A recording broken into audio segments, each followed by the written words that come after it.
Hollywood Today, Newsmagazine with Attitude presents coverage of the premiere of the documentary With Great Power, The Stan Lee Story.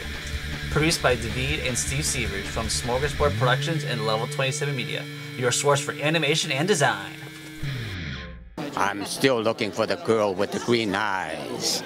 And when I find her, I shall marry her. How's that? Very cool. Now, all right. So, how's Stan Lee influenced your life? Since we're here at his documentary, has he affected you with any of his characters? I mean, you know, when you were introduced to him. We all love Marvel magazine, comics, and grew up watching it. So how can you not like Stan Lee? He's responsible for all of this, and I'm looking forward to seeing the documentary because I understand he's instrumental, if not the founder of Comic-Con. You know, that's some kind of record. I've been there when it was very small, and now it's just blossomed into a huge event. So I like to follow his footsteps if I have any more energy. Start something in Hawaii and Hong Kong and Japan. I have invitations to go to those countries, and maybe we can start something.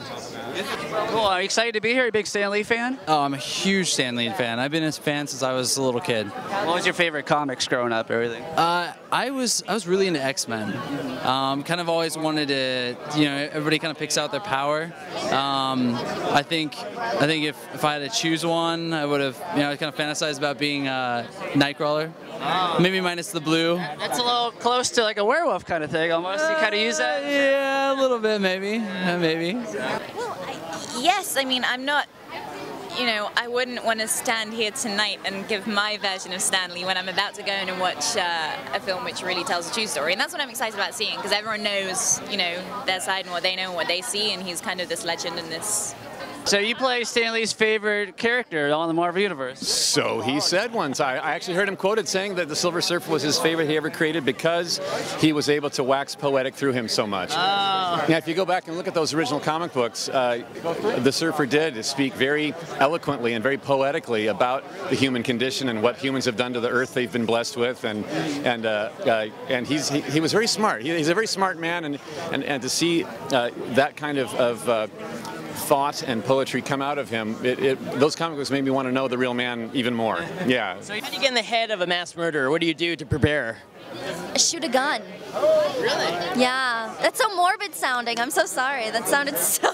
You carry one with you now, or no? I don't. Not right now, but... All right, on less morbid topic, I mean, growing up, were you ever a fan of any of the Stan Lee superheroes, the comic books? When I was little, I really liked Captain America. I like the story, like going from like this weak, it's really cool. So many characters, Hulk, Spider-Man. Such a legend. Yeah. I mean, that creative brain is just something else. Oh, yeah. I'm kind of jealous that I haven't worked with him yet, so, like work on one of his, Yeah, well, there's still time. He's got a lot of ideas working up in that brain. So, were you? Yeah, hopefully. The badass. Who would you play? Who would you play if any character in the Marvel universe? I was Red Sonja for Halloween, and I actually had like really long hair. I just cut my hair recently, so I'm like in love with Red Sonja and like. Oh yeah, I see that. Can you swing a nice big sword? Actually sword fight. Oh, yeah, really? Yeah, I'm a trained sword fighter. I had a role where I had to do sword fighting, so it was really cool, and I actually had axes. But yeah, my scene was with axes, but we were actually trained in sword fighting, so it was pretty cool. That's awesome. How has Stan Lee affected your lives? Well, other than getting me completely into comics at a really young age and then being responsible for some of my fondest memories, he did a cameo in one of Rileah and I's, actually our first Team Unicorn video. So we love him. Yes, yeah, that was great. We got him in the video, and it was kind of like that surreal moment where you're like, oh my God, this is Stan Lee, and he's here.